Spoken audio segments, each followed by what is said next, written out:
বর্তমানে দুই মুফতি সাহেবের ফতোয়া যদি এক না হয়,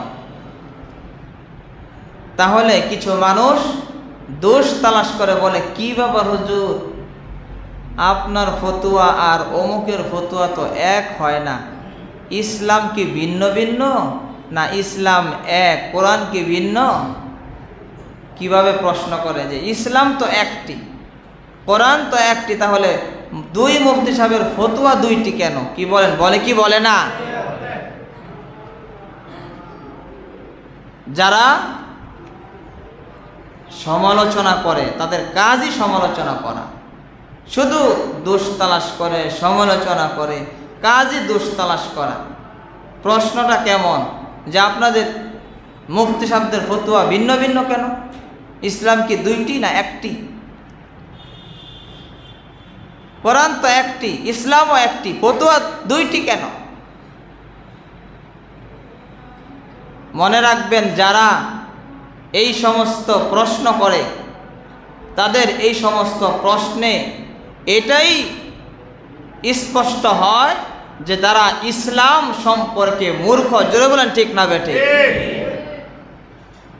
ইসলাম সম্পর্কে অজ্ঞতার পরিচয়। এভাবে আপনি প্রশ্ন করতে পারেন না, কারণ আপনার ইসলাম সম্পর্কে কোনো ধারণাই নেই। আর যদি ধারণাই না থাকে, আপনি এভাবে প্রশ্ন করেন কিভাবে? একটি হলো জানার জন্য প্রশ্ন করা, আরেকটি হলো নিচু করার জন্য, অপমান করার জন্য প্রশ্ন করা। একই মাসালা যেই মসজিদে যায় ওই মসজিদের ইমাম সাহেবের কাছে জিজ্ঞাসা করে, পরে আবার বলে, হুজুর আপনি যেই উত্তর দিয়েছেন অমুক মসজিদের ইমামের সাহেবের সাথে তো আপনার উত্তরটা মিলে না। মুহতারাম হাজিরিন, ইসলাম এক, ফতোয়া ভিন্ন হতেই পারে। যেমন হজরতে ওমর রাদিয়াল্লাহু আনহু এবং হজরতে আবু হুরায়রা রাদিয়াল্লাহু আনহু একই মাসালার ব্যাপারে ভিন্ন মত। তাদের ক্ষেত্রে তো ইসলাম একই ছিল, কিন্তু মতামত ভিন্ন কেন? মাসালা তো একটি, কিন্তু দুইজনের দুই মত কেন? ইমামে আবু হানিফা, ইমামে শাফি রহমতুল্লাহি আলাই, ইমামে মালিক, ইমামে আহমদ রহমতুল্লাহি আলাই, ইসলাম তো এক, কিন্তু মাযহাব চারটি হলো কেন? প্রসিদ্ধ মাযহাব। ইসলাম তো একটি, কিন্তু মাযহাব চারটি কেন? মুহতারাম হাজিরিন, বুঝতে হবে, ইসলাম সম্পর্কে জানতে হবে, মূর্খতা দূর করতে হবে। ইসলাম এক, কিন্তু মাযহাব চারটি, তাদের মতামত ভিন্ন, এই জন্য মাযহাব চারটি।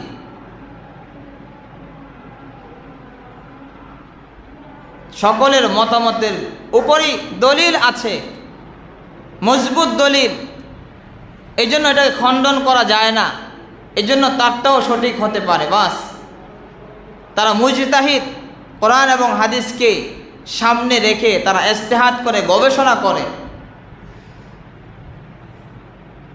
ইমামে আবু হানিফা রহমতুল্লাহি আলাইহি গবেষণা একরকম, ছাত্র যখন আরেকটা গবেষণা যখন সামনে উপস্থাপন করেছে, এটাকে যখন খণ্ডন করা যাচ্ছে না, তখন এটাও সঠিক হতে পারে। এই জন্য মতামত ভিন্নতার কারণে মাযহাব ভিন্ন, কিন্তু ইসলাম এক। ঠিক তেমনিভাবে মুফতি সাহেব ভিন্ন, এই জন্য মতামত ভিন্ন, ফতোয়াও ভিন্ন হতে পারে, এটা কোনো সমস্যা নয়। হযরত ওমর রাদিয়াল্লাহু আনহু বলে, আমারটা সঠিক, আমি নবীজির কাছ থেকে শুনেছি। হযরতে আবু হুরায়রা বলে, না আমারটা সঠিক, আমিও নবীজির কাছ থেকে শুনেছি। কি মাসালার ব্যাপারে দ্বিমত? মাসালাটা হলো, স্বামী স্ত্রী সহবাস করার পরে শেষে কি গোসল ফরজ হয় না শুরুতে? হযরতে ওমর বলে, শেষে যখন শেষ হয়ে যাবে তখন গোসল ফরজ। আবু হুরায়রা বলে, না শুরুতেই ফরজ। মাত্র শুরু করেছে ফরজ গোসল। হযরতে ওমর বলে না, যখন শেষ হয়ে যাবে তখন ফরজ। এবার দুজনে মিলে পরামর্শ করে হযরতে ওমর বলে, চলো আমরা নবীজির বিবিদের কাছে যাই, আমার মেয়ে হাফসার কাছে যাই, চলো আমার মেয়ে হাফসা নবীজির স্ত্রী, চলো তার কাছে যাই মাসআলা জানতে। আম্মাজান হযরতে হাফসার কাছে যখন যাওয়া হয়, হযরতে হাফসা বলে, আমার কাছে এই সমাধান নেই, আমি এই মাসালার সমাধান দিতে পারবো না, আপনারা উভয়ে মিলে হযরতে আয়েশা রাদিয়াল্লাহু আনহার কাছে চলে যান। সুবহানাল্লাহ। আম্মাজান আয়েশা রাদিয়াল্লাহু আনহা হযরতে ওমর রাদিয়াল্লাহু আনহুকে বললেন, হযরতে ওমর, আপনি যে মাসআলা বলেছেন এই মাসআলার ব্যাপারে হাদিস আছে, এই মাসআলা সঠিক, কিন্তু এই মাসআলা স্থায়ী নয়। নবীজি এই হাদিস বলেছিলেন কিছুদিনের জন্য, এই মাসআলা হলো কিছুদিনের জন্য ছিল, কিন্তু স্থায়ী সমাধান হলো হযরতে আবু হুরায়রা রাদিয়াল্লাহু আনহুটা। আপনি যে মাসআলা বলতেছেন এই ব্যাপারে হাদিস আছে, নবীজি বলেছেন, কিন্তু এটা কিছুদিনের জন্য ছিল, যে একেবারে যখন শেষ হবে তখন গোসল ফরজ, কিন্তু নবীজি স্থায়ীভাবে মাসআলা বলেছেন যে শুরু করা মাত্রই গোসল ফরজ হয়ে যাবে, এটা স্থায়ী মাসআলা। তাহলে যেই সমাধান নবীজির অন্যান্য বিবিদের কাছে নেই, সেই সমাধান আম্মাজান আয়েশা রাদিয়াল্লাহু আনহার কাছে আছে। তাহলে নবীজি যখন দেখেছিলেন যে আয়েশা সে ব্রেনি হবে, তার মাধ্যমে ফায়দা হবে ইসলামের বেশি, যে নবীজি একদল শিক্ষিত নারী পৃথিবীতে রেখে দিতে চাচ্ছেন, যে একদল শিক্ষিত নারীকে রেখে যায়, যে উম্মত এর মাধ্যমে বেশি থেকে বেশি ফায়দা হবে, এই উদ্দেশ্য সবচাইতে বেশি হাসিল হবে আয়েশা রাদিয়াল্লাহু আনহার মাধ্যমে। এই জন্য ছোট্ট বয়সেই নবীজি তাকে বিবাহ করেছেন, কোনো জৈবিক চাহিদা পূরণের জন্য নয়।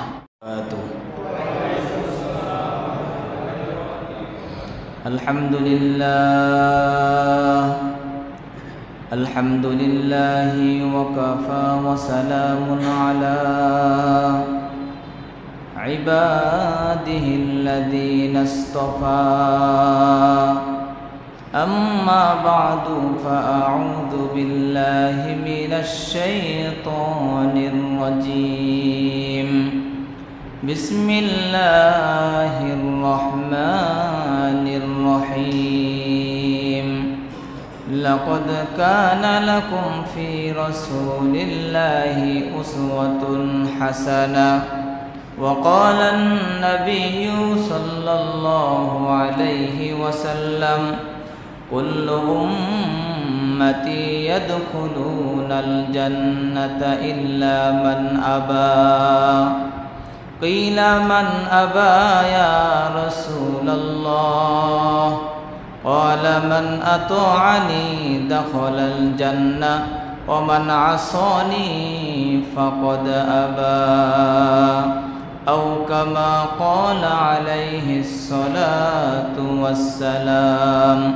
اللهم صل على محمد وعلى آل محمد كما صليت على إبراهيم وعلى آل إبراهيم إنك حميد مجيد.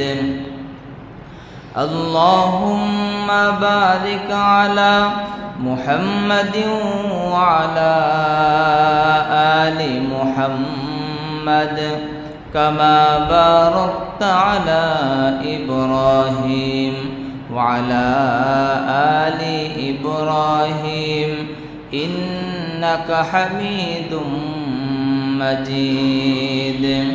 روح حسن مصطفى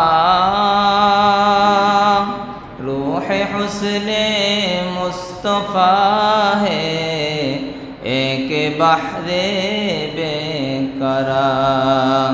उसके साहिल तक कोई शेर बया पहुँचा नहीं बलगुल उला बिकमालिही कशफत दुजा बिजमालिही हसनत जमीउ खिसालिही सल्लु अलैहि व आलिही। रहे मेरे मस्कन हवाली काबा बने मेरे मदफन दियारे मदीना बलगुल उला बिकमालिही कशफत दुजा बिजमालिही हसनत जमीउ खिसालिही सल्लु अलैहि व आलिही। ज़ियारत मदीना की दिल में है तमन्ना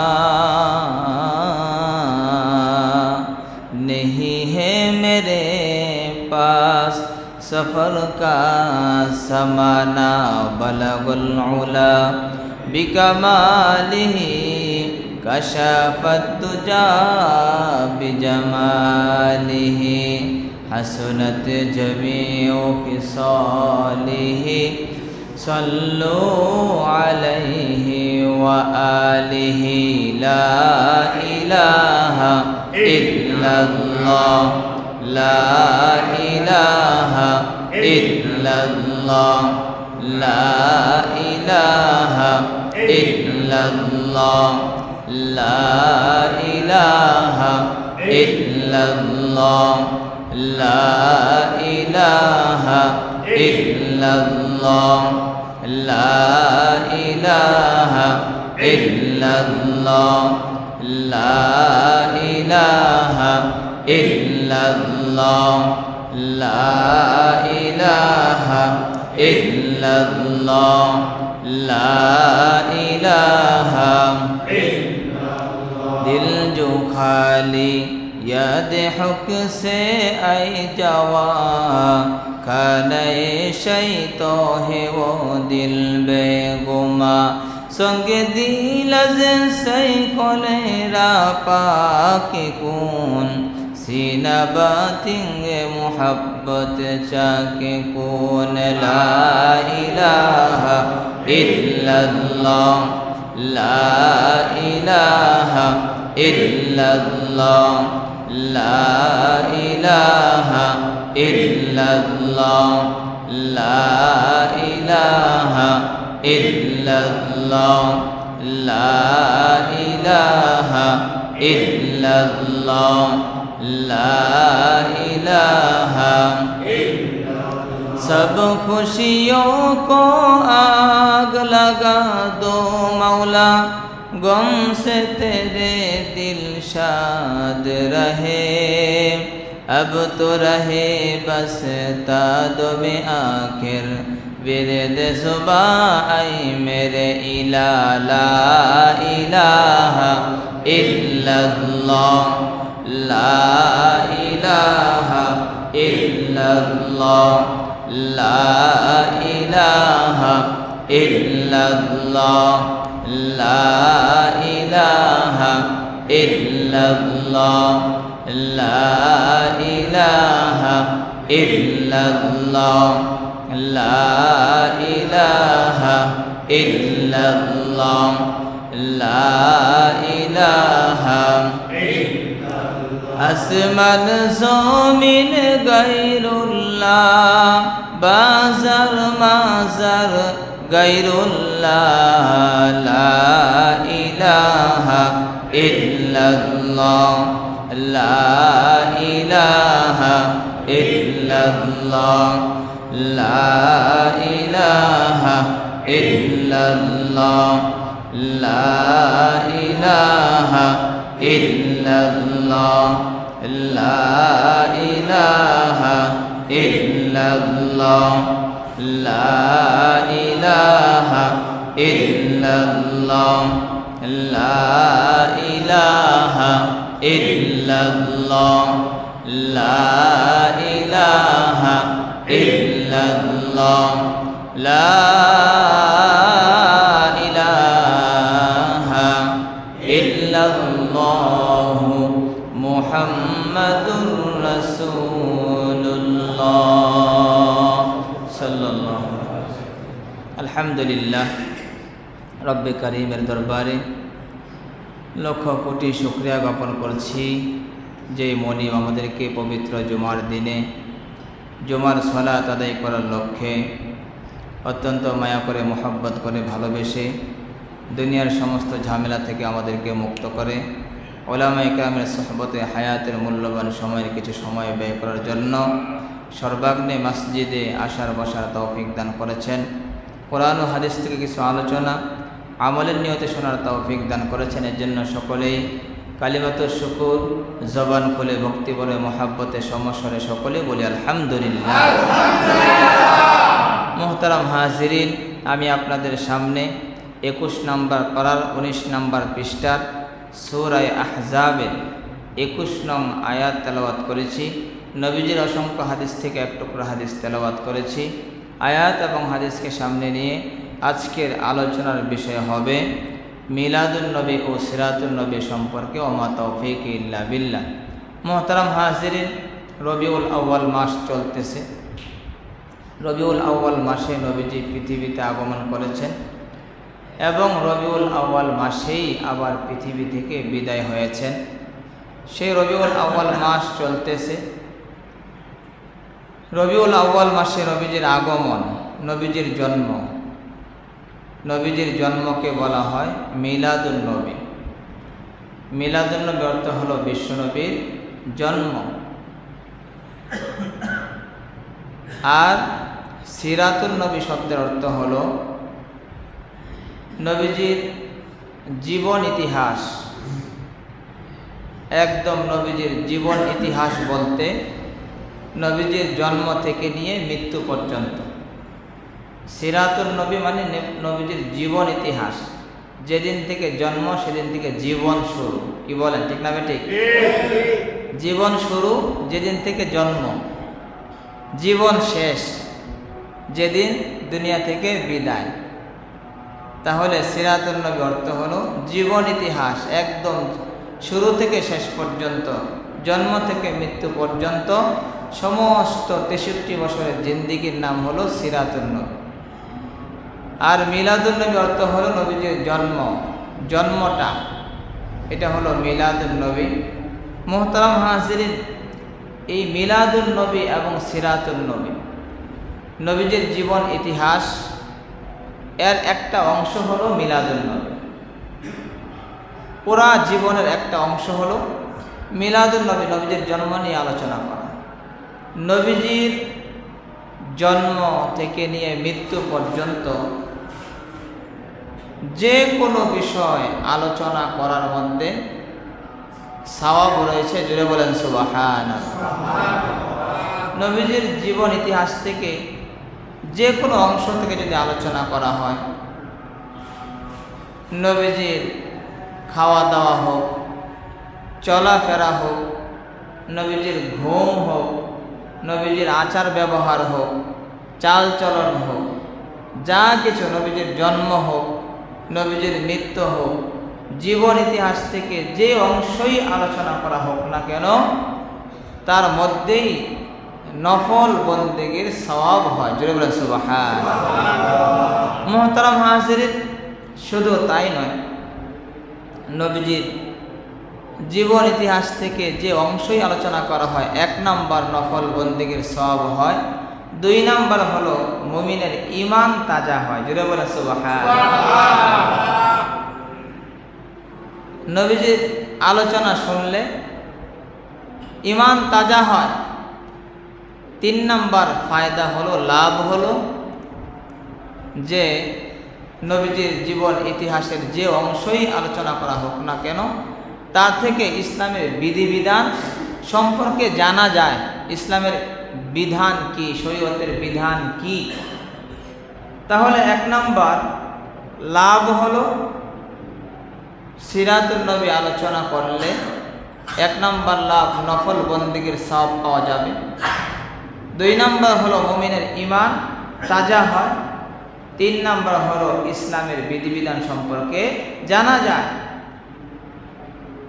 এই জন্য নবীজির 63 বছর জিন্দেগীর মধ্যে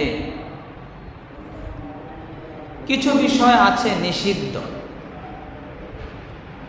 এগুলো করা নিষেধ, কিন্তু নবীজি এই সমস্ত বিষয় করেছেন।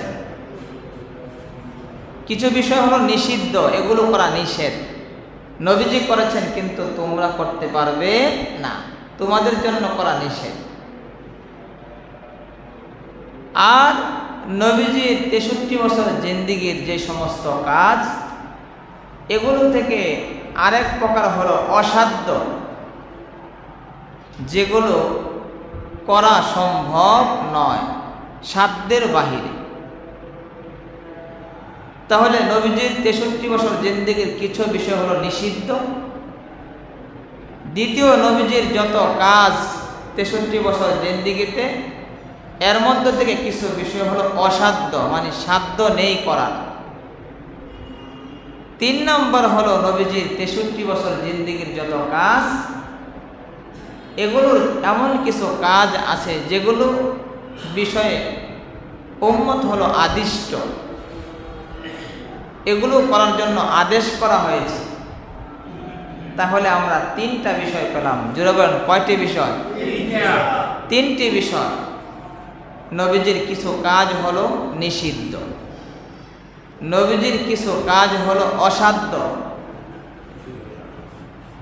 3 নম্বর, নবীজির কিছু কাজ হলো আদিষ্ট। নবীজির যে সমস্ত কাজ নিষিদ্ধ, যেগুলো শুধু নবীজির জন্যই, উম্মতের জন্য নয়, এগুলো হাদিস।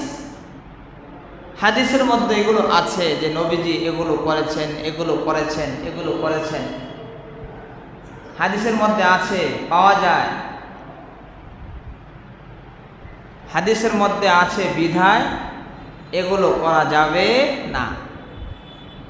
যদি কেউ বলে যে আমি হাদিস মানি, হাদিস মানি, হাদিস মানব, এই হাদিস তো সে মানতে পারবে না, এটা তো মানার জন্য নয়। এই হাদিস মানা তো নিষিদ্ধ, তাহলে হাদিস মানবেন কিভাবে? মানতে হয় নবীজি যেগুলো আদিষ্ট, যে সমস্ত বিষয় আদেশ করেছেন মানার জন্য, সেগুলো মানা, সেগুলোকে বলা হয় সুন্নত। নবীজি যে সমস্ত বিষয়কে মানতে বলেছেন, মানতে হয়, এগুলো সুন্নত। মুহতারাম হাজিরিন, তাহলে বলতেছিলাম নবীজির 63 বছর জিন্দেগীর মধ্যে কিছু কাজ এমন আছে যেগুলো উম্মতের জন্য করা নিষিদ্ধ। যেমন নবীজি একসাথে 9 জন বিবি রেখেছেন। জোরে বলুন, কয়জন বিবি? একসাথে নবীজি 9 জন বিবি রেখেছেন। উম্মতের জন্য এটা নিষিদ্ধ। উম্মত একসাথে 9 জন বিবি রাখতে পারবে না, উম্মতের জন্য নিষিদ্ধ। কিন্তু নবীজির জন্য নিষেধ নয়, নবীজি করেছেন, হাদিসের মধ্যে আছে একসাথে নবীজির 9 জন বিবি ছিল, কিন্তু উম্মতের জন্য নিষিদ্ধ। এখন প্রশ্ন জাগে যে নবীজি 9 জন বিবি কেন রেখেছেন একসাথে? মুহতারাম হাজিরিন, নবীজি 9 জন বিবি কেন রাখলেন? প্রশ্ন জাগে। কি বলেন, জাগে কি জাগে না? নবীজি 9 জন বিবি রেখেছেন কেন? এই বিষয়টা বুঝতে হলে আরেকটি হাদিস বুঝতে হবে। আল্লাহ তাআলা নবীজিকে, হাদিসের মধ্যে এসেছে, আল্লাহ তাআলা নবীজিকে 4000 বাহাদুর পুরুষের শক্তি নবীজির গায়ে দান করেছেন। 4000 বাহাদুর পুরুষের শক্তি। জুড়ে বলেন, কয় হাজার? 4000 বাহাদুর পুরুষের শক্তি যেন তেন পুরুষ নয়, শক্তি নেই, দুর্বল এমন নয়, বরং বাহাদুর পুরুষ, যারা কাপুরুষ নয়, বাহাদুর সিংহ পুরুষ যাদেরকে বলা হয়। আল্লাহ তাআলা নবীজিকে 4000 বাহাদুর পুরুষের শক্তি নবীজির গায়ে আল্লাহ তাআলা দান করেছেন। সুবহানাল্লাহ। এখন আমরা যারা বাহাদুর পুরুষ নই, উম্মত তো বাহাদুর পুরুষ নয়, তারপরেও উম্মতের জন্য একসাথে কয়টি বিবি রাখা যায়? 4টি। কয়টি? বাহাদুর পুরুষ নয়, তার জন্য 4টি। যদি বাহাদুর পুরুষ নয়, তার জন্য 4টি হয়, আর নবীজির গায়ে হলো 4000 বাহাদুর পুরুষের শক্তি, তাহলে যদি একজনে 4 জন করেও হয়, তাহলেও কমপক্ষে 16000 বিবি রাখা প্রয়োজন। জোরে বলেন সুবহানাল্লাহ। কয় হাজার? 16000। বাহাদুর নয় যারা, তারাই 4টি। আর বাহাদুর পুরুষের শক্তি যদি আল্লাহ তাআলা নবীজিকে দিয়ে থাকেন, তাহলে 16000 বিবি রাখতে হয়। এখন প্রশ্ন জাগে, 4000 বাহাদুর পুরুষের শক্তি নবীজির গায়ে থাকা সত্ত্বেও 16000 বিবাহ করেননি, বিবি রাখেননি, মাত্র 9টি রেখেছেন। এর কি কারণ? মুহতারাম হাজিরিন, এর জবাব হলো যে নবীজি 9টি বিবি একসাথে রেখেছেন। এর 1 নম্বর কারণ হলো, জবাব হলো যে নবীজি তার কোনো জৈবিক চাহিদা পূরণের জন্য এতগুলো বিবাহ করেননি। যদি জৈবিক চাহিদা পূরণের জন্যই যদি বিবাহ করতে হতো, তাহলে তো 16000 করতে হয়।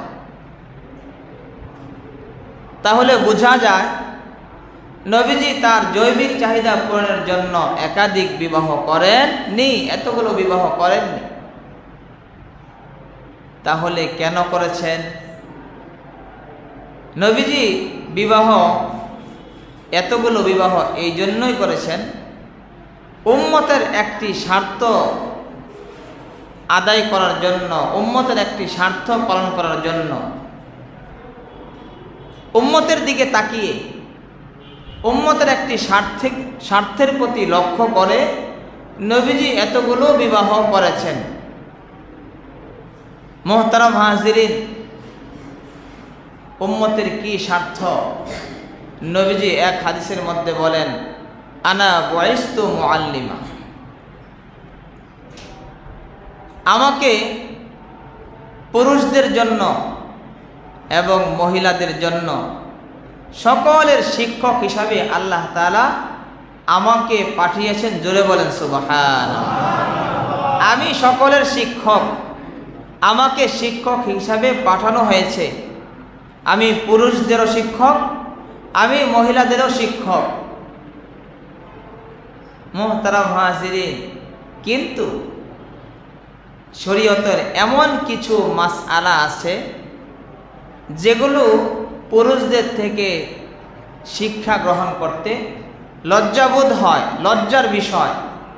শরীয়তের কিছু বিষয় এমন আছে, মহিলারা পুরুষদের থেকে শিক্ষা গ্রহণ করা এটা লজ্জাবোধ হয়, লজ্জার বিষয়। লজ্জা লাগে এটা পুরুষদের কাছে জানতে, জিজ্ঞাসা করতে, শিখতে। মুহতারাম হাজিরিন, এই জন্য নবীজি একাধিক বিবাহ, এতগুলো বিবাহ করার পিছনে কারণ হলো যে মহিলারা ভিন্ন পুরুষ থেকে এই লজ্জাজনক বিষয়গুলো, মাসআলাগুলো তারা শিখতে পারে না, জানতে পারে না, কিন্তু মাত্র একজন পুরুষের কাছেই শিখতে পারে, যার কাছে কোনো লজ্জাবোধ থাকে না, সে হলো স্বামী। জোরে বলেন ঠিক না বেঠিক? মহিলা স্বামীর কাছে সব খুলে জিজ্ঞাসা করতে পারে, মাসআলা জিজ্ঞাসা করতে পারে, খোলামেলা বলতে পারে, জিজ্ঞাসা করতে পারে। একজন পুরুষই, তার নাম হলো স্বামী, স্বামীর কাছে কোনো কিছু তারা লজ্জাবোধ মনে হয় না। মুহতারাম হাজিরিন, এই জন্য নবীজি একাধিক বিবাহ করেছেন। একাধিক বিবাহ করার কারণে নবীজির স্ত্রীরা নবীজির কাছে লজ্জাজনক যত বিষয় আছে সব স্বামীর কাছে স্ত্রীরা জেনে রাখবে, শিখবে। আর যখন উম্মতের যে সমস্ত মহিলারা তারা তাদের যখন এই প্রশ্নগুলো প্রয়োজন হবে জানার, তখন নবীজির কাছে আর জিজ্ঞাসা করা প্রয়োজন হবে না। নবীজির স্ত্রী আছে একাধিক, তাদের কাছ থেকে তারা এই মাসআলাগুলো জানতে পারবে, শিখতে পারবে। জুড়ে বলেন সুবহান। মুহতারাম হাজিরিন, নবীজি যেই উদ্দেশ্যে, যে স্বার্থে, যে উম্মতের স্বার্থে একাধিক বিবাহ করেছেন, এতগুলো বিবাহ করেছেন, এই স্বার্থ উদ্দেশ্য সবচেয়ে বেশি হাসিল হয়েছে আম্মাজান হজরতে আয়েশা রাদিয়াল্লাহু তাআলা আনহা থেকে, যাকে শিশু বয়সে নবীজি বিবাহ করেছেন। 7 বছর বয়স মাত্র নবীজি বিবাহ করেছেন। নবীজি কেন 7 বছর বয়সে বিবাহ করলেন একটি শিশুকে? এই বিষয়েও ইহুদি খ্রিস্টান যারা, তারাও এই বিষয়ে প্রশ্ন তোলে, সমালোচনা করে। কি বলেন, ঠিক না ঠিক?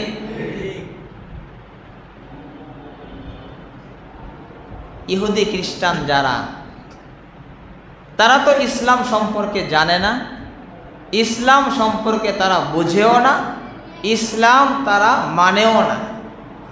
যেহেতু তারা ইসলাম জানে না, বুঝে না, মানে না, তারা যদি কোনো প্রশ্ন তোলে তাহলে সেটা দোষের বিষয় নয়, তারা তো ইসলাম থেকে বাহিরে। কিন্তু আফসোসের বিষয় হলো কিছু শিক্ষিত মুসলমান তারাও এই প্রশ্ন তোলে যে আমারও বুঝে আসে না নবীজি একজন শিশুকে কেন বিবাহ করলেন, এটা আমারও বুঝে আসে না। এমন বক্তব্য কিছু শিক্ষিত মুসলমান করে থাকে। জুরবান, ঠিক না বেঠে? তাদের জন্য আফসোস হয়। আসলে তারা এই প্রশ্ন তোলার পিছনে কারণ হলো তারা ইসলাম সম্পর্কে অজ্ঞ, ইসলাম সম্পর্কে তারা মূর্খ, ইসলাম সম্পর্কে তাদের জ্ঞান নেই। এই জন্য তারা নবীজি সম্পর্কে ইহুদি খ্রিস্টানদের মতো নবীজির ব্যাপারে তারা প্রশ্ন তোলে যে আমারও বুঝে আসে না কেন নবীজি একজন শিশুকে বিবাহ করলেন। মুহতারাম হাজিরিন, নবীজি দেখতে পেয়েছেন যে আম্মাজান আয়েশা রাদিয়াল্লাহু আনহা ছোট, কিন্তু তার মাধ্যমে উম্মতের যে স্বার্থের জন্য নবীজি বিবাহ করেছেন, তার মাধ্যমে এই স্বার্থ উদ্ধার হবে বেশি, এই উদ্দেশ্য হাসিল হবে বেশি, তার মাধ্যমে ফায়দা এবং লাভ হবে বেশি। এই জন্য নবীজি আম্মাজান আয়েশা রাদিয়াল্লাহু আনহাকে ছোট বয়সেই বিবাহ করেছেন, তার মাধ্যমে ফায়দা হবে বেশি, উপকার হবে বেশি। এই জন্যই দেখা যায় নবীজির যত স্ত্রী ছিল সমস্ত স্ত্রীদের মধ্যে সবচাইতে বেশি প্রখর মেধাওয়ালা, সবচাইতে বেশি মাসআলার সমাধান, মাসআলা মাসাইল জানতেন, বুঝতেন আম্মাজান হযরতে আয়েশা রাদিয়াল্লাহু আনহা। জুড়ে বলেন সুবহানাল্লাহ। যেমন একবার হযরতে ওমর রাদিয়াল্লাহু আনহু ইসলামের একটি মাসআলা নিয়ে হযরতে আবু হুরায়রা রাদিয়াল্লাহু আনহুর সাথে যখন মত বিনিময় হয়, দুজনের মত এক হয় না, দুজনের মত ভিন্ন ভিন্ন। শরীয়তের একটি মাসআলা কিন্তু উভয়ের মত এক নয়। হযরতে ওমর রাদিয়াল্লাহু আনহু, হযরতে আবু হুরায়রা রাদিয়াল্লাহু আনহু উভয়ে নবীজির খুব কাছের সাহাবী, উভয়ে বিজ্ঞ সাহাবী, নবীজির প্রিয় সাহাবী, কিন্তু শরীয়তের একটি মাসআলা সম্পর্কে উভয়ের মত এক হয় না, ভিন্ন ভিন্ন। হযরত ওমর বলে, আবু হুরায়রা তোমার মতামত ঠিক নয়, আমারটা ঠিক, আমি স্বয়ং নবীজির কাছ থেকে শুনেছি। হযরতে আবু হুরায়রা বলে, না ওমর তোমারটা ঠিক নয়, আমারটা ঠিক, আমিও নবীজির কাছ থেকে শুনেছি। শরীয়তের বিষয়ে একটি মাসালার ব্যাপারে উভয়ের মত ভিন্ন ভিন্ন, এক নয়, অথচ উভয়ে নবীজির জাদরেল সাহাবী, দুজন নবীজির খুব কাছের এবং প্রিয় সাহাবী হযরত ওমর এবং আবু হুরায়রা, কিন্তু শরীয়তের মাসালার ব্যাপারে মত ভিন্ন, এক নয়।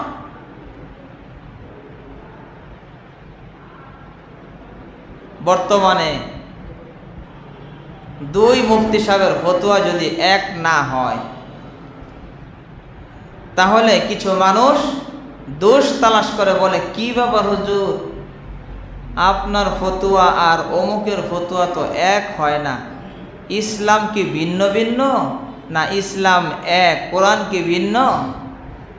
কিভাবে প্রশ্ন করে যে ইসলাম তো একটি, কোরআন তো একটি, তাহলে দুই মুফতি সাহেবের ফতোয়া দুইটি কেন? কি বলেন, বলে কি বলে না? যারা সমালোচনা করে তাদের কাজই সমালোচনা করা, শুধু দোষ তালাশ করে, সমালোচনা করে, কাজই দোষ তালাশ করা। প্রশ্নটা কেমন যে আপনাদের মুফতি সাহেবদের ফতোয়া ভিন্ন ভিন্ন কেন? ইসলাম কি দুইটি না একটি? কোরআন তো একটি, ইসলামও একটি, ফতোয়া দুইটি কেন?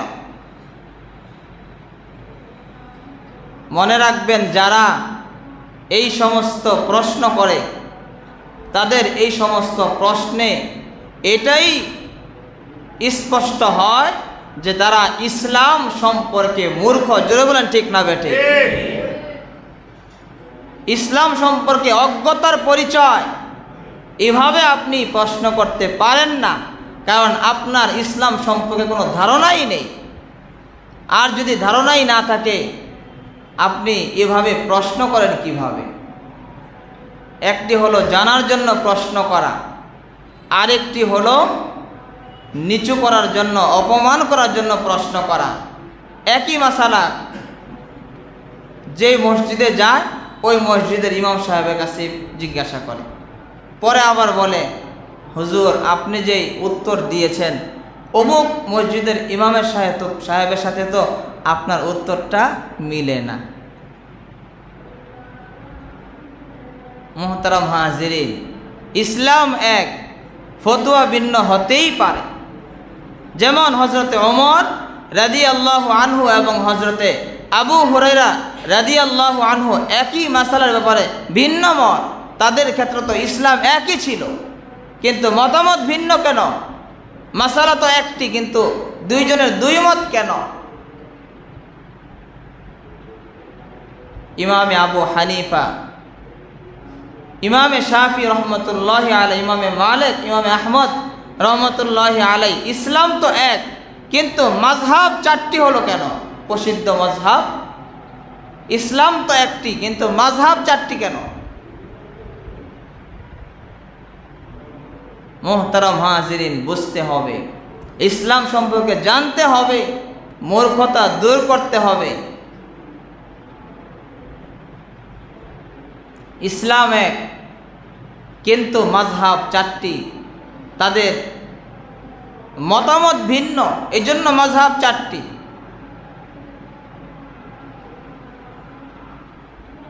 সকলের মতামতের উপরই দলিল আছে, মজবুত দলিল, এই জন্য এটাকে খণ্ডন করা যায় না, এই জন্য তারটাও সঠিক হতে পারে। বাস, তারা মুজতাহিদ, কোরআন এবং হাদিসকে সামনে রেখে তারা ইজতিহাদ করে, গবেষণা করে। ইমামে আবু হানিফা রহমতুল্লাহি আলাইহি গবেষণা একরকম, ছাত্র যখন আরেকটা গবেষণা যখন সামনে উপস্থাপন করেছে, এটাকে যখন খণ্ডন করা যাচ্ছে না, তখন এটাও সঠিক হতে পারে। এই জন্য মতামত ভিন্নতার কারণে মাযহাব ভিন্ন, কিন্তু ইসলাম এক। ঠিক তেমনিভাবে মুফতি সাহেব ভিন্ন, এই জন্য মতামত ভিন্ন, ফতোয়াও ভিন্ন হতে পারে। এটা কোনো সমস্যা নয়। হযরত ওমর রাদিয়াল্লাহু আনহু বলে আমারটা সঠিক, আমি নবীজির কাছ থেকে শুনেছি। হযরতে আবু হুরায়রা বলে না, আমারটা সঠিক, আমিও নবীজির কাছ থেকে শুনেছি। কি মাসালার ব্যাপারে দ্বিমত? মাসালাটা হলো স্বামী স্ত্রী সহবাস করার পরে শেষে কি গোসল ফরজ হয় না শুরুতে? হযরতে ওমর বলে শেষে যখন শেষ হয়ে যাবে তখন গোসল ফরজ। আবু হুরায়রা বলে না, শুরুতেই ফরজ, মাত্র শুরু করেছে ফরজ গোসল। হযরতে ওমর বলে না, যখন শেষ হয়ে যাবে তখন ফরজ। এবার দুজনে মিলে পরামর্শ করে হযরতে ওমর বলে চলো আমরা নবীজির বিবিদের কাছে যাই, আমার মেয়ে হাফসার কাছে যাই, চলো আমার মেয়ে হাফসা নবীজির স্ত্রী, চলো তার কাছে যাই মাসালা জানতে। আম্মাজান হযরতে হাফসার কাছে যখন যাওয়া হয়, হযরতে হাফসা বলে আমার কাছে এই সমাধান নেই, আমি এই মাসালার সমাধান দিতে পারবো না, আপনারা উভয়ে মিলে হযরতে আয়েশা রাদিয়াল্লাহু আনহার কাছে চলে যান। সুবহানাল্লাহ। আম্মাজান আয়েশা রাদিয়াল্লাহু আনহা হযরতে ওমর রাদিয়াল্লাহু আনহুকে বললেন, হযরতে ওমর আপনি যে মাসআলা বলেছেন এই মাসআলার ব্যাপারে হাদিস আছে, এই মাসআলা সঠিক, কিন্তু এই মাসআলা স্থায়ী নয়। নবীজি এই হাদিস বলেছিলেন কিছুদিনের জন্য, এই মাসআলা হলো কিছুদিনের জন্য ছিল, কিন্তু স্থায়ী সমাধান হলো হযরতে আবু হুরায়রা রাদিয়াল্লাহু আনহুরটা। আপনি যে মাসআলা বলতেছেন এই ব্যাপারে হাদিস আছে, নবীজি বলেছেন, কিন্তু এটা কিছুদিনের জন্য ছিল, যে একেবারে যখন শেষ হবে তখন গোসল ফরজ, কিন্তু নবীজি স্থায়ীভাবে মাসআলা বলেছেন যে শুরু করা মাত্রই গোসল ফরজ হয়ে যাবে, এটা স্থায়ী মাসআলা। তাহলে যেই সমাধান নবীজির অন্যান্য বিবিদের কাছে নেই, সেই সমাধান আম্মাজান আয়েশা রাদিয়াল্লাহু আনহার কাছে আছে। তাহলে নবীজি যখন দেখেছিলেন যে আয়েশা সে ব্রেনি হবে, তার মাধ্যমে ফায়দা হবে ইসলামের বেশি, যে নবীজি একদল শিক্ষিত নারী পৃথিবীতে রেখে দিতে চাচ্ছেন, যে একদল শিক্ষিত নারীকে রেখে যায়, যে উম্মত এর মাধ্যমে বেশি থেকে বেশি ফায়দা হবে, এই উদ্দেশ্য সবচাইতে বেশি হাসিল হবে আয়েশা রাদিয়াল্লাহু আনহার মাধ্যমে। এই জন্য ছোট্ট বয়সেই নবীজি তাকে বিবাহ করেছেন, কোনো জৈবিক চাহিদা পূরণের জন্য নয়। জুরবান ঠিক না বেটি? মোহতারাম হাজিরিন, বলতেছিলাম যে নবীজির 63 বছর জিন্দিগির মধ্যে নবীজি যত কাজ করেছেন সমস্ত কাজগুলো 3 ভাগে বিভক্ত। এক ভাগ হলো নিষিদ্ধ, নবীজি করেছেন, হাদিসে আছে, কিন্তু নিষিদ্ধ করা যাবে না। আরেক ভাগ হলো অসাধ্য, সাধ্যই নেই করার, হাদিসে আছে কিন্তু আপনি করতে পারবেন না, চাইলেও পারবেন। আর 63 বছর জিন্দেগির যত কাজ, আরেক ভাগ হলো আদিষ্ট, আপনাকে আদেশ করা হয়েছে এগুলো করতে হবে। নিষিদ্ধর একটি উদাহরণ দিলাম, নবীজি 9 জন বিবি রেখেছেন, আপনি রাখতে পারবেন না, এটা আপনার জন্য নিষেধ। ঠিক তেমনি ভাবে নিষিদ্ধ যেগুলো, এর মধ্যে একটি হলো দাঁড়িয়ে পেশাব করা। নবীজি দাঁড়িয়ে পেশাব করেছেন। নবীজি এক সময় সফরে বের হয়েছেন, এমন জায়গায় গিয়েছেন যেখানে বসে পেশাব করার পরিবেশ নেই। যদি বসে পেশাব করা হয় তাহলে নিজের প্রস্রাবের মাধ্যমেই আবার নিজে নাপাক হয়ে যাবেন। এই জন্য নবীজি ওই সময় দাঁড়িয়ে পেশাব করেছেন। ওই সময় যে দাঁড়িয়ে পেশাব করেছেন, এটা তো উম্মতকে কিভাবে পেশাব করতে হবে শিক্ষা দেওয়ার জন্য নয়, বরং অসুবিধায় পড়ে, সমস্যায় পড়ে। কি বলেন, ঠিক না বেঠিক? ওখানে এমন পরিবেশ যে যদি বসে পেশাব করে তাহলে নিজের পেশাব আবার নিজের শরীরে আসবে, নাপাক হবে। অসুবিধার কারণে, সমস্যার কারণে করেছেন। কিন্তু আমাদের অনেক মুসলমান ভাইরা আছে, অসুবিধা আর সমস্যা নেই, দাঁড়িয়ে বাস একাকার হয়ে শুরু করে দেয়। আছে না নাই? সবাই বলেন, আছে না নাই? কোনো সমস্যা নেই, অসুবিধা নেই, বাস দাঁড়িয়ে পেশাব করা এটা ফ্যাশন হয়ে গেছে, ফ্যাশন। মনে করে দাঁড়িয়ে পেশাব করতে পারলে বাহ, এই কি এক ফ্যাশন।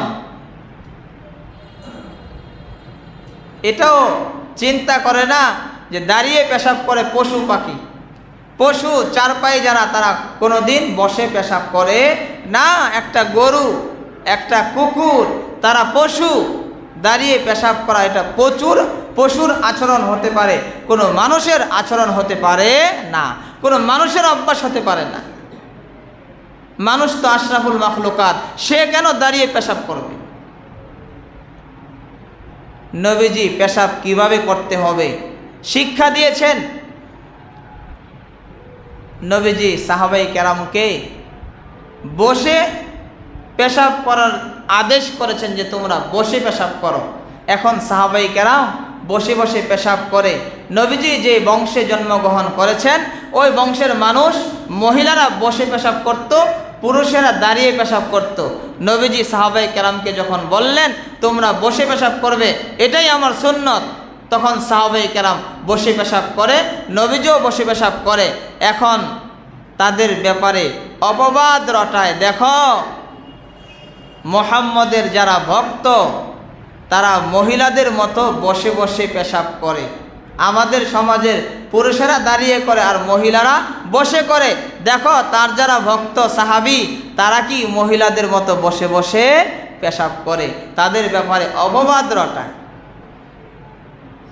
কিন্তু সাহাবাই কেরাম তারা তো যতই অপবাদ আর তিরস্কার করা হোক, সাহাবাই কেরাম নবীজির কথা থেকে, সুন্নত থেকে চুল পরিমাণও তারা সরতে পারে না। যতই অপবাদ করুক, রটাক, অপবাদ করো, সমালোচনা করো, কিন্তু আমাদের যা সুন্নত, আমরা সুন্নত থেকে চুল পরিমাণও সরতে পারবো না। কোনো সাহাবাই কেরাম তাদের অপবাদে পড়ে নাই। মুহতারাম হাজিরিন, তাহলে নবীজির সুন্নত হলো বসে পেশাব করা। বলেন কিভাবে করা? বসে পেশাব করা। এই জন্য আমরা কখনো দাঁড়িয়ে পেশাব করব না, নিয়ত করতে পারি তো ইনশাআল্লাহ। আল্লাহ তাআলা আমাদেরকে আমল করার তৌফিক দান করে, বলে আমিন। আমাদের সন্তানদেরকেও চাই সে ছোট হোক, সে তাকেও বসিয়ে পেশাব করা শেখাবো। অনেক অভিভাবক আমরা আছি, আমরা এই ব্যাপারে গাফেল। আমার সন্তান চিন্তা করে, ছোট মানুষ, যাও ওখানে গিয়ে পেশাব করে আসো, সে দাঁড়িয়ে। এই যে অভ্যাস, এটা তো সুন্নতের খেলাফ, এটা ইসলামের তরিকা নয়। এই জন্য ছোট থাকতেই তাকে বসিয়ে পেশাব করানো শেখানো। ছোট থাকতেই তাকে উলঙ্গ থাকা যায় না, ঢেকে রাখতে হয়। ছোট থাকতেই তাকে কখনো উলঙ্গ না রাখা। একটি হাফ প্যান্ট ময়লা হয়ে গেছে, প্রস্রাব করে দিয়েছে, সাথে সাথে পরিবর্তন করে আরেকটি পরিয়ে দেন, কখনো উলঙ্গ রাখবেন না। যদি উলঙ্গ রাখা হয় এর একটা তাসির, খারাপ প্রভাব সন্তানের মধ্যে পড়ে। এই জন্য বসে পেশাব করা, উলঙ্গ না রাখা, এগুলোর প্রতি খুব সতর্ক থাকা বাবা মা। তাহলে সন্তান ভদ্র হবে, সন্তান মানুষ হবে, তারা মা বাবার অবাধ্য সন্তান হবে না। মা বাবার অনেক অবদান থাকতে হয় সন্তানের প্রতি, তাহলে সে অবাধ্য হয় না। যদি আমরা গাফেল থাকি তাহলে সন্তান অবাধ্য হবে। এই জন্য সন্তানকে আমরা বসিয়ে পেশাব করার অভ্যাস করবো। রাজি আছি তো ইনশাআল্লাহ? আল্লাহ তাআলা আমাদেরকে আমল করার তৌফিক দান করে, বলে আমিন। মুহতারাম হাজিরিন, বলতেছিলাম নবীজির 63 বছর জিন্দেগির মধ্যে যত কাজগুলো, কিছু কাজ হলো নিষিদ্ধ, এগুলো আমাদের জন্য নয়, এগুলো করা নিষেধ। যেমন এর মধ্যে আরেকটি হলো, নবীজি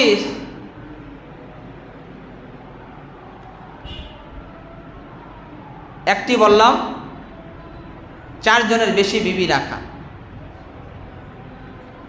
আরেকটি বললাম যে নবীজি দাঁড়িয়ে পেশাব করেছেন, এটাও নিষিদ্ধ। আর নবীজি যেগুলো থেকে নিষেধ করেছেন এগুলো নিষিদ্ধ। আর নবীজির কিছু কাজ আছে অসাধ্য, চেষ্টা করলেও করা যায় না। যেমন নবীজি সশরীরে মেরাজে চলে গেছেন জাগ্রত অবস্থায়। জোরে বলুন, কি অবস্থায়? জাগ্রত অবস্থায় নবীজি 7 আসমানের উপরে চলে গেছেন। 7 আসমানের উপরে গিয়ে জান্নাত দেখেছেন, জাহান্নাম দেখেছেন, আল্লাহ তাআলার সাথে কথাবার্তা বলেছেন, আবার ফিরে এসেছেন জাগ্রত অবস্থায়। এটা কোনো উম্মতের জন্য, যদিও এটা হাদিসের মধ্যে আছে নবীজির মেরাজের ঘটনা, নবীজি সশরীরে গিয়েছেন, এটা উম্মতের জন্য অসাধ্য।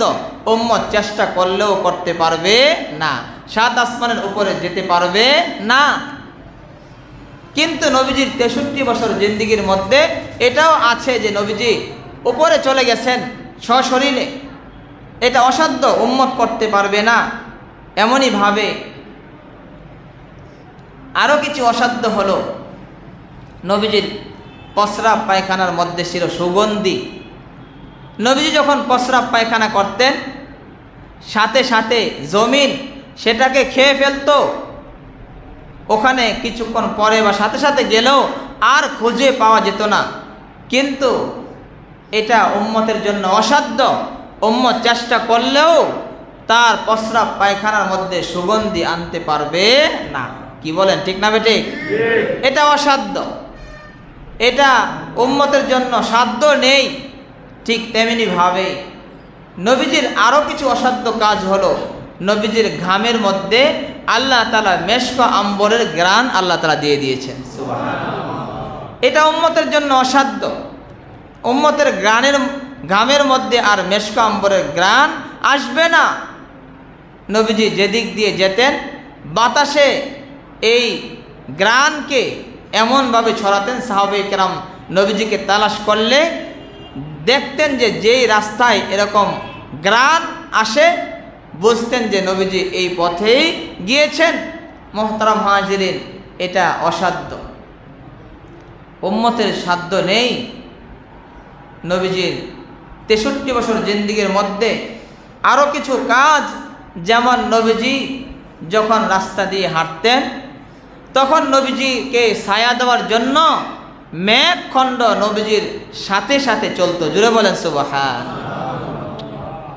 মেঘখণ্ড নবীজিকে ছায়া দিতেন, নবীজির গায়ে যেন রোদ না লাগে। এটা কোনো উম্মতকে তো দিবে না, এটা হাদিসের মধ্যে আছে।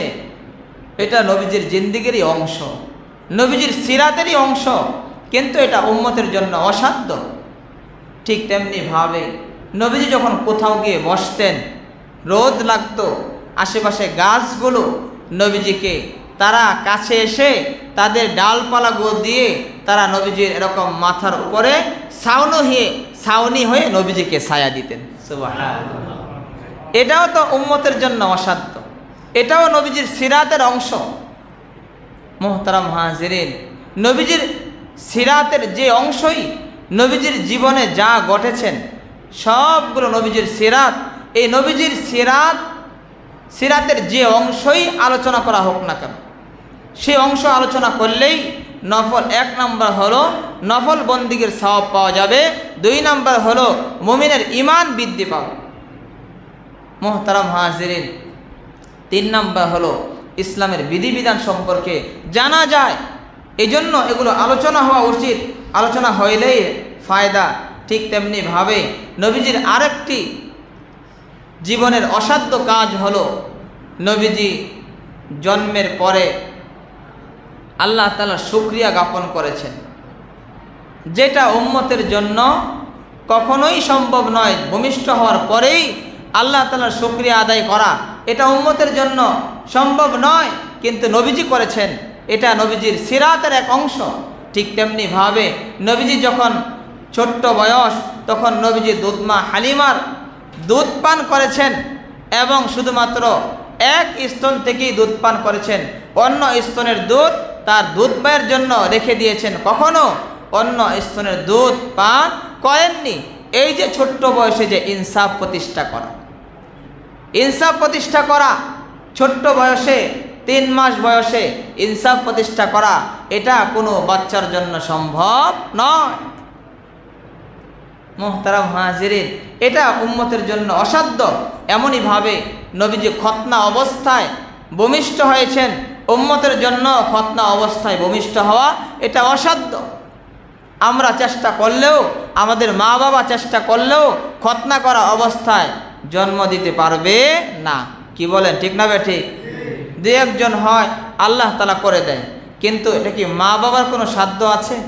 এটা কি কোনো মানুষের সাধ্য আছে যে পেট থেকেই তাকে এরকম খতনা অবস্থায় জন্ম দেওয়া হবে? কোনো মানুষের সাধ্য নেই। মুহতারাম হাজিরিন, ঠিক তেমনিভাবে নবীজি যখন জন্ম হয়েছেন তখন কুরাইশ বংশের যারা কাবা ঘরের ভিতরে মূর্তি রেখেছিল, মূর্তিগুলো দাঁড় করিয়ে রেখেছিল, নবীজি ভূমিষ্ঠ হওয়ার সঙ্গে সঙ্গে ওই মূর্তিগুলো শুকরিয়াতান আল্লাহ তাআলার কুদরতি পায়ে তারা সেজদায় লুটিয়ে পড়েছে। বলেন সুবহান।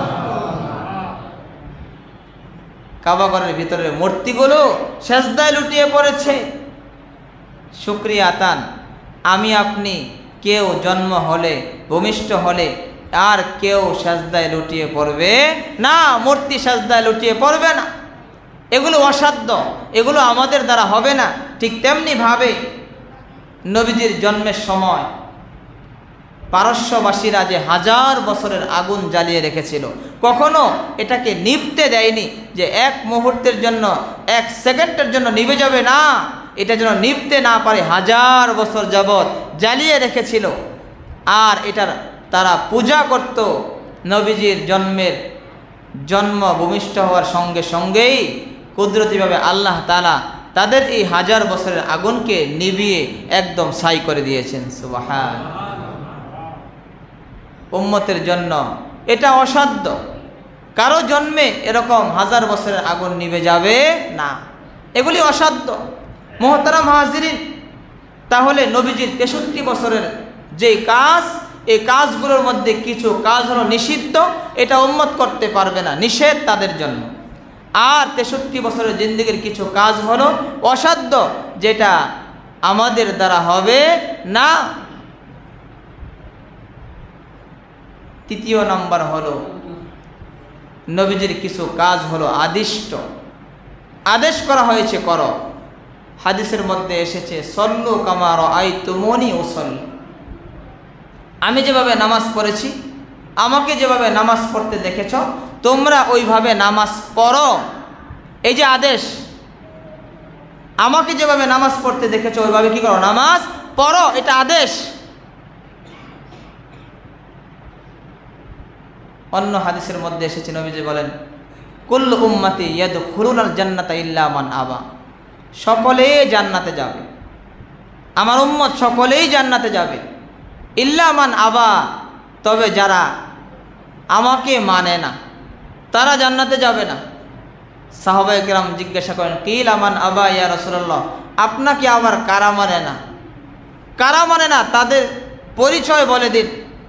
নবীজি এমন পরিচয় তুলে ধরেছেন, তেল এবং পানি যেমন একসাথে হয় না, এক গ্লাসে রাখার পরেও একদম আলাদা হয়ে যায়, নবীজিও এমন পরিচয় তুলে ধরেছেন যে আমাকে কারা মানে না এর পরিচয় নাও। মান আতাআনি দাখালাল জান্নাহ, যারা আমার অনুসরণ করে, আমার আনুগত্য করে, আমি যেগুলো করেছি, আদেশ করেছি সেগুলো মানে, তারা হলো জান্নাতে যাবে। ওমান আসানি ফাকাদ আবা, আর যারা আমার অবাধ্যতা করে, আমি যা করিনি তাও করে, আমি যা করিনি তাও করে, আমার অবাধ্যতা যারা করে তারাই আমাকে মানে না। মুহতারাম হাজিরিন, আমাদের মাঝে কিছু মানুষ এমন আছে যেগুলো নিষিদ্ধ, যেগুলো অসাধ্য, এগুলোর পিছনেই তারা শুধু দৌড়াইতে থাকে, এগুলো নিয়েই ব্যস্ত থাকে, কিন্তু যেটা নবীজির আদিষ্ট এর দ্বারে কাছেও তাদেরকে পাওয়া যায় না। কি বলেন, আছে না নাই? আদিষ্ট যে আমি যেভাবে নামাজ পড়েছি ওইভাবে নামাজ পড়ো, এই আদিষ্ট বিষয়ের কাছে নেই। যেগুলো অসাধ্য, নবীজির জন্ম তো অসাধ্য বিষয়। নবীজির জন্মের মতো তো কেউ কোনোদিন জন্ম হতে পারবে না। এটা তো অসাধ্য কাজ, এটা তো কারো সাধ্যের বাহিরে নবীজির জন্ম। তো নবীজির জন্ম যেহেতু অসাধ্য, সেটার পিছনে তো দৌড়িয়ে কোনো লাভ নেই। অসাধ্য বিষয়ের পিছনে না দৌড়িয়ে আদিষ্ট বিষয়ের পিছনে দৌড়ানো দরকার। কি বলেন, ঠিক না ঠিক? অসাধ্য বিষয়, নবীজির জন্ম অসাধ্য বিষয়। নবীজির জন্ম এটা পালন করা যায় না, নবীজির জন্মটা আলোচনা করা যায়। নবীজি এইভাবে জন্মগ্রহণ করেছেন, জন্মের সময় এই হয়েছিল, এটা আলোচনার বিষয়, কিন্তু এটা পালন করে দেখানোর কোনো বিষয় নয়।